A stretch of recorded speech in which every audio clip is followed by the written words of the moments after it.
આપણી રાત પડી ગઈ છે ને આપણે રોહિતભાઈ ભેગા નીકળી ગયા મહેંદી કરાવવા. ત્યાં ઓલા ભાઈ મને કે વિડીયો મળે નકર મજા નહીં આવે. હવે આપણે ચાલ્યા મહેંદી કરાવવા મયુર ટેટુમાં. મયુર ટેટુમાં જઈને પહેલા તો આપણે મયુરભાઈને મળી લીધું. મળીને પછી અમે છે ને ટેટુ ગોતવા લાગ્યા. એમાંથી એક ટેટુ અમને ગમવા લાગ્યું. અરીસાને હાઈ કરી દીધું ને ભાઈ પાસે કામ ચાલુ કરાવી દીધું. આપણે ભાઈએ તો પેલા સ્ટીકર મારી દીધું ને પછી સ્ટીકર પાછું ઉખેડી લીધું અને ફાઇનલી મિત્રો આપણું ટેટુ થઈ ગયું કમ્પ્લીટ. જોઈ લ્યો. હા લે પછી તો મને ખબર પડી કે આ તો ટ્રેલર હતું, પિક્ચર તો આખું બાકી છે. મિત્રો વાગી રહી છે રાતના 12:11 ને આપણું કામ ચાલુ થઈ ગયું છે. પણ હા મિત્રો તમે કયો ને આમ કહું બહુ દુખે એટલે મેં કીધું લાવો એક માવો ઠપકારી દઉં. અને માવો મોઢામાં ચડાવીને તમારો ભાઈ તો હોઈ ગયો. પણ મયુરભાઈ તો એના કામમાં જ બિઝી છે અને હું જો એ માં દુખાવો થયો એટલે પાછો માવો ઠપકારી દીધો. અને રાતના કામ કરતા કરતા લાગી ગઈ આપણને ભૂખ અને પછી મંગાવી લીધી 2 મિનિટ વાળી મેગી. મયુરભાઈ બીજી બાજુની તૈયારી ચાલુ કરી દીધી, મને આવતી હતી નીંદર. મયુરભાઈ પાસે ચાલુ થઈ ગયા ગ્લવ્સ લઈને. આ દુખાવો કેને કેવો સાહેબ તો જેને વીતે એને ખબર હોય. અને રાતના 4 વાગી ગયા ને 4 વાગ્યાની ચા મંગાવી લીધી. અને હા શું રોહિતભાઈ તો ચા પીને હુઈ ગયા.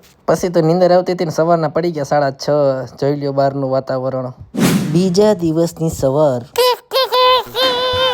અને ઉઠીને તમારા ભાઈનું ધ્યાન ગયું સીધું ઘડિયાળમાં જો 1:10 થઈ છે. અને આ જો 5 વર્ષના પતુની શરમ આવે.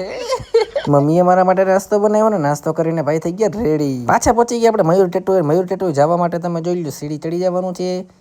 હજી ચડો, હજી થોડીક ચડો, હજી ચડો અને પેલો માળ આવીને ડાયરેક્ટ આવી જશે મયુર ટેટુ. દરવાજો આપણે ખોલી લઈ. પહેલા તો દરવાજો ખોલતાની સાથે મયુરભાઈ એનું કામ ચાલુ કરી દીધું. સ્ટીકર મારવાનું, સ્ટીકરની પ્રિન્ટ આઉટ થઈ ગઈ અને મહેંદી પૂરવાનું કામ ચાલુ કરી દીધું. અમારા કેપીભાઈ આવી ગયા હતા. જોવે છે કે મારે કરાવવું આવું. ભલે ગમે એટલો દુખાવો થાય પણ ભાઈની કારીગરી એટલે કારીગરી છે, કાંઈ ઘટે નહીં. જોતા ને જોતા અડધી રાત થઈ ગઈ મને આવી ગઈ નીંદર. એટલો દુખાવો થાય ને ભાઈ વાત પૂછો, મુજે અપને ઘર જાના હૈ.